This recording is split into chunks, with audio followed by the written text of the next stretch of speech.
Good morning everybody, welcome back to Dando. Hari ini gue bakal sharing sedikit latihan-latihan soal mengenai kesetimbangan kimia. Totalnya ada 5 soal yang menurut gue paling sering muncul di kesetimbangan kimia ini. Oke, mungkin langsung saja. Soal pertama, gas N2O5 terurai menurut kesetimbangan berikut. 2N2O5 menjadi 4NO2 plus O2. Reaksinya setimbang, sudah setara juga. Dalam wadah 1 liter dimasukkan 0,25 mol gas N2O5. Saat kesetimbangan tercapai, terdapat 0,1 mol NO2. NO2 produknya ya. Tetapan kesetimbangan Kc untuk reaksi tersebut adalah, saran saya, hal yang pertama harus kita lakukan adalah membuat mula-mula reaksi dan setimbang, sisa atau setimbang di sini karena reaksi kesetimbangan sebut saja setimbang S-nya. Karena di akhirnya ada sisa. Buat mula-mula reaksi dan setimbang. Tapi karena reaksi kesetimbangan bisa juga langsung dengan molaritas. Isi mula-mula reaksi dan setimbangnya bukan dengan mol lagi. Jadi saran saya buat dulu molaritasnya sama dengan N per V ya. Jadi yang kita ketahui ini 0,25 mol gas N2O5 berarti 0,25 bagi 1 berarti sama saja 0,25. Di sini berarti 0,25 di awal-awalnya ya, ini udah dalam molar. Nah, yang kita ketahui lagi ada 0,1 mol NO2. 0,1 langsung aja ke molaritas dibagi 1 sama saja jadi 0,1 molar. Nah, jangan lupa diperhatikan ya, kalau liter volumenya yang bukan 1 liter berarti harus dihitung dengan benar. Nah, di sini sisa setimbangnya 0,1 molar di produk. Berarti yang bereaksi juga pasti 0,1 molar karena di mula-mulanya tidak ada sama sekali. O2-nya juga di awalnya tidak ada sama sekali. Tapi kan ini ada perbandingan ya. 2 banding 4 banding 1. Berarti kalau kita mau nyari O2, koefisiennya itu 1 dibandingkan dengan 4. Seperempat kali 0,1 molar. Dibandingkannya kan O2 dengan N2 ya. Jadi 1 banding 4. O2-nya dibandingkan 1 banding 1/4 kali 0,1 molar. Berarti hasilnya 0,025 ya, 0,025. Yang sisanya juga pasti segini. Nah, kalau yang N2O5 di sini kan 2 banding 4 berarti setengah ya. Setengah kali 0,1 berarti 0,05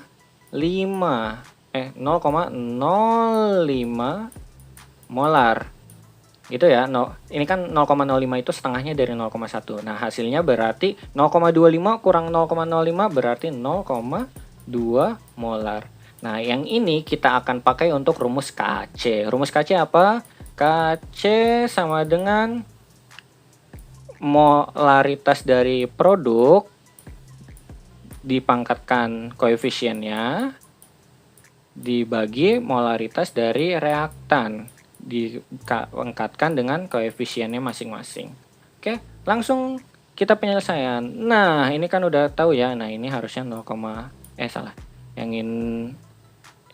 ini harusnya 0,2 molar nih.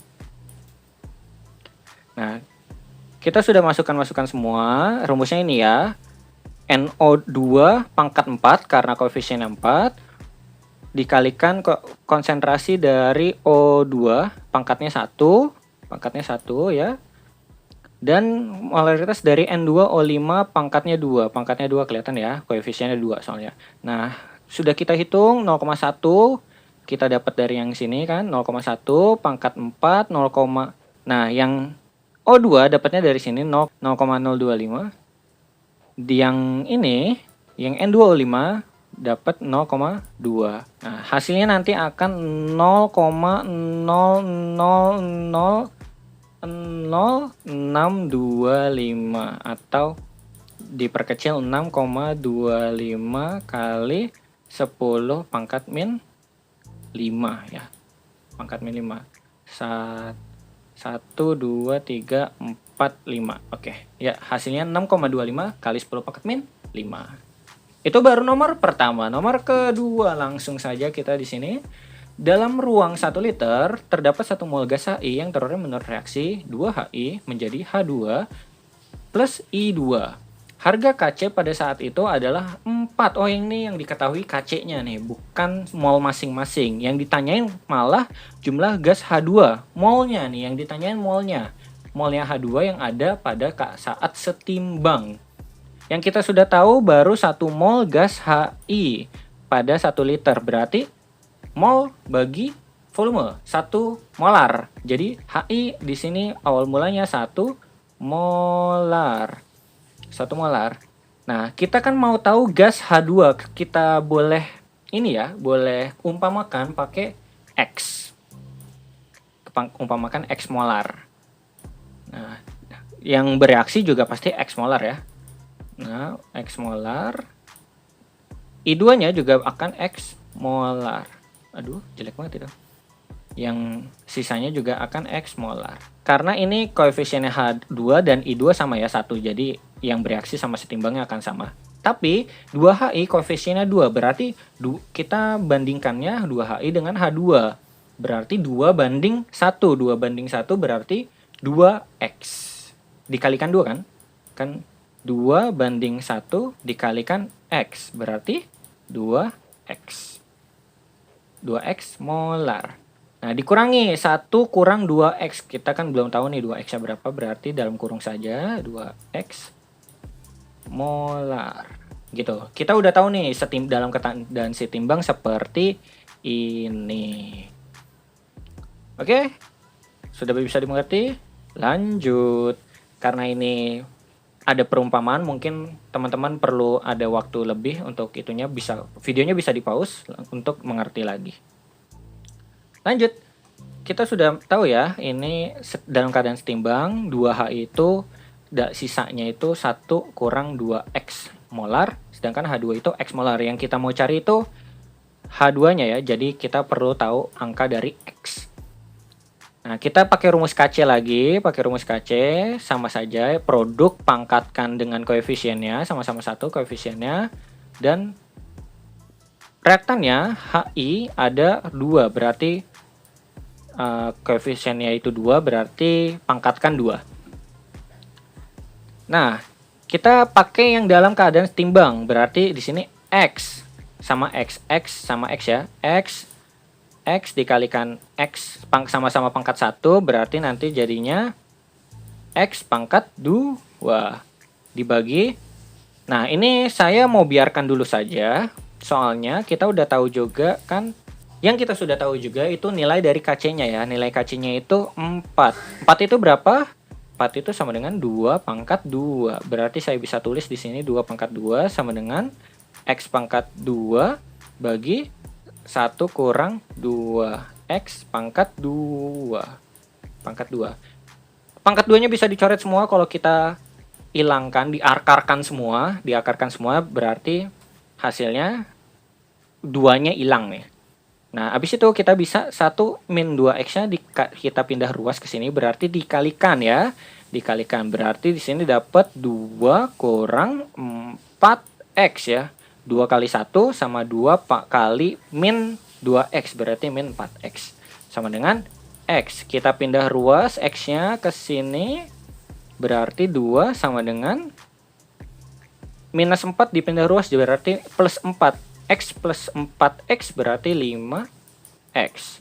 Berarti X sama dengan 2 per 5. 2 per 5 itu sama dengan 0, berapa 2 per 5? Nah, kalau 2 per 5 itu sama dengan 0,4. Itu nilai dari, ini 0,4 molar. Jangan lupa karena ini liternya sama, berarti kan kalau mau kita jadikan mol dikali 1 liter sama dengan 0,4 tapi 0,4 mol. Gitu ya. Jangan lupa di akhir perhatikan liter sama molnya. Oke, lanjut kita ke nomor 3. Nilai kesetimbangan K untuk reaksi H2 plus I2 menjadi 2HI pada T0. T0 maksudnya awal ya, adalah 4. Tentukan ketetapan kesetimbangan K bagi reaksi HI menjadi setengah H2 plus setengah I2. Nah ini agak tricky nih, jadi kita harus coba lihat. Kita harus coba lihat ini itu reaksi yang awal sama reaksi setelahnya itu bagaimana. Nah, reaksi awalnya kan H2 tambah I2 menjadi 2HI. Sedangkan posisi reaksi setelahnya, posisi HI menjadi di kiri nih. Posisi di HI menjadi di kiri. Dan semuanya dibagi 2 ya. Sudah dibalik dibagi 2. Nah, kita di sini caranya itu dengan mencari K aksen. K aksen itu K setelahnya maksudnya. Setelah reaksinya dibolak-balik itu. Nah, K aslinya karena ini reaksinya dibalik. Kalau reaksinya dibalik berarti menjadi 1/K. Reaksinya dibalik ini kayak eksponen jadinya, mirip-mirip. Nah, kalau reaksinya dibagi 2 berarti di akar. Di akar 2. Kalau dibagi 3 berarti akar 3, kalau dibagi 4 ya di akar 4. Kalau dikali, maka nilai K-nya dipangkatkan. Kalau reaksinya dibalik berarti di pangkat min 1 nih. Jadi dibalik nih, jadi 1/K ini. Nah, ini udah bisa kita hitung nih. Ini kita bisa dapat nilai K yang baru dengan masukkan nilai K yang lama. Akar 2 dari 4. Berarti berapa? 1 bagi akar 4 berarti 2. Jawabannya 2. Simply gitu aja. Tapi yang harus kalian ingat, jangan lupa kalau reaksinya dibalik berarti di seperkan. Kalau dikalikan berarti dipangkatkan nilai K-nya. Kalau dibagi, nilai K-nya diakarkan. Gitu ya, itu yang umum biasanya kita perlu ketahui. Oke, itu selesai untuk nilai K yang baru, itu setengah. Oke, lanjut nomor 4. A tambah B menjadi 2C tambah D. Terdapat 2 mol gas A, 3 mol... Ini masing-masing diketahui ya, 2 mol gas A, 3 mol gas B, 4 mol gas C, dan 2 mol gas D. Oh, ini untuk tekanan. Kalau kita ketahuinya untuk mencari Kp, jadi bisa untuk mencari Kp karena diketahui tekanan ruangan pada kesetimbangan adalah 2,2 atm. Jadi kita harus cari Kp-nya dulu nih. Kp-nya berapa? Tapi di sini hitunglah nilai Kc untuk sistem kesetimbangan tersebut pada suhu 300 K. Berarti bagaimana caranya? Berarti kita perlu cari nilai Kp-nya dulu. Setelah itu baru kita pakai rumus yang perbandingan Kc dengan Kp. Nanti ada nilai R sama suhunya, itu perlu di sini juga diketahui suhunya. Oke, cara mencari nilai Kp berarti kita perlu tekanan parsial masing-masing gas di sini.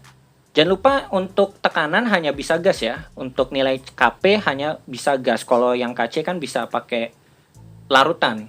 Solid semuanya tidak bisa dinilai kesetimbangannya. Nah, cara pertama itu untuk mencari Kp adalah dengan mencari tekanan parsialnya. Misalkan tekanan parsial dari A. Cara mencari tekanan parsial dari A itu dengan mencari, di sini ada mol dari gas tersebut, dibagi mol total NT aja ya, dikalikan tekanan ruangan ya, tekanan total, berarti 2,2 atm. ATM di sini bukan jungan tunai mandiri ya, tapi atmosfer. Nah, hasilnya berapa? Di sini kan molnya A itu 2, mol totalnya itu 2 tambah 3 tambah 4 tambah 2 itu 11. Dikalikan 2,2, hasilnya itu 0,4. Nah, 0,4 ATM ini tekanan parsial untuk gas A. Nah, ini untuk tekanan parsial A kan. Nah, tekanan parsial B juga dihitung, tekanan parsial C juga dihitung, dan tekanan parsial D juga dihitung. Caranya sama semua. Jadi 2/11, 3/11, 4/11, sama 2/11 lagi dikalikan 2,2. Nanti hasilnya seperti ini. Hasilnya itu menjadi ada... Hasilnya itu jadi ada 0,4, 0,6, 0,8, 0,4. Nah, ini semuanya kita masukkan ke rumus Kp. Rumus Kp itu sama kayak rumus KC, produk per reaktan. Produk per reaktan. Pangkatnya juga pangkat koefisien, tapi di sini pakai tekanan parsial. Jadi langsung saja yang produk itu 0,8 pangkat 2 dikalikan 0,4 pangkat 1 bagi 0,4 pangkat 1 dikalikan 0,6 pangkat 1. 0,4 yang sini untuk D, 0,4 sini untuk A, ini B, ini C, ya. Hasilnya berapa? Langsung saja kita ke slide selanjutnya. Hasilnya akan 1,067. Baru, kan kita baru dapat KP-nya nih. Baru dapat KP-nya. Nah, kita perlu pakai rumus KP sama dengan KC kali RT pangkat delta N. Nah, R-nya ini 0,082, T-nya itu suhu dalam Kelvin, delta N-nya itu selisih koefisien, produk kurang reaktan. Nah, kita balik dulu, biar kita kan nyarinya KC nih, KC-nya berarti RT pangkat N-nya itu dipindah ke bawah. Berarti kan di bawah nih, jadi hasilnya KP-nya kan kita udah tahu segini hasilnya, R-nya itu 0,082, T-nya 300 Kelvin, delta N-nya 3 kurang 2 dari mana? Dari ini nih, koefisien yang di sini. Nah, koefisien ini kan 2 tambah 1 hasilnya 3. Ini yang reaktan cuma 1 tambah 1. Berarti kan produk kurang reaktan sama dengan 3 kurang 2. Berarti pangkatnya 1 ya. Nah, hasilnya nanti akan dapat 0,043. Gitu ya. Itu untuk kalau kita mau tahu KP. Dalam soal ini sudah cukup lengkap. Kita bisa tahu cara menyelesaikan untuk kesetimbangan dalam KP, nilai ketetapan kesetimbangan dalam KP, dan tetapan kesetimbangan dalam KC dengan rumus perbandingan KP dengan KC. Oke, soal nomor terakhir. Perhatikan reaksi berikut. 2N2O tambah 4NO2 menjadi O2. Delta H-nya min T kekal. Kalau min berarti eksoterm ya. Eksoterm. Saya mau nulis reaksinya gini nih. N2O. Reaksinya setimbang. Menjadi 4NO2 tambah O2. Karena ini reaksinya eksoterm berarti ada panas yang dihasilkan. Panas tuh, ada panasnya. Nah, reaksi kesetimbangan bergeser ke kiri jika, nah kita harus tahu nih salah satunya. Ini ada 5 pilihan. Kalau bergeser kiri itu, kalau gimana? Nah, kalau konsentrasi O2 ditambah, itu akan bergeser ke kiri atau ke kanan? O2 ditambah. Nah, kalau kalian paham prinsip asas Le Chatelier, kalau reaksinya ditambah di salah satu sisi, maka kesetimbangan akan bergeser ke lawannya yang lebih sedikit konsentrasinya. Ini karena konsentrasi yang ditambah O2 yang lebih sedikit kan konsentrasinya N2O. Berarti reaksi akan berjalan ke kiri. Kalau konsentrasi O2 ditambah karena O2-nya diproduk, maka akan bergeser ke kiri karena konsentrasi N2O lebih sedikit gitu ya. Jadi pasti akan bergerak ke yang lebih sedikit. Nah, yang kedua itu kalau suhunya dinaikkan. Suhunya dinaikkan berarti kalau di sini saya simpulkan akan bergerak ke kiri juga. Kenapa ke kiri? Karena kalau panasnya ditambahkan, maka akan cenderung ke reaksi endoterm yang terjadi. Nah, reaksi endoterm yang mana? Reaksi endoterm yang dari kanan ke kiri. Berarti kesetimbangan akan cenderung bergeser ke arah kiri kalau suhu dinaikkan. Kalau suhunya diturunkan, maka akan cenderung ke reaksi yang eksoterm. Reaksi eksoterm yang kayak gimana? Reaksi yang kalau di sini reaksi kiri ke kanan. Gitu ya. Reaksi eksoterm endotermnya bakal dilihat dari yang delta H ini ya. Dapat dilihat dari nilai delta H. Karena ini nilai delta H-nya minus T, berarti kiri ke kanan itu eksoterm. Kebalikannya, kanan ke kiri itu endoterm. Berarti kalau panasnya dinaikkan, akan cenderung ke reaksi endoterm. Reaksi endotermnya di sini akan dari kanan ke kiri. Oke.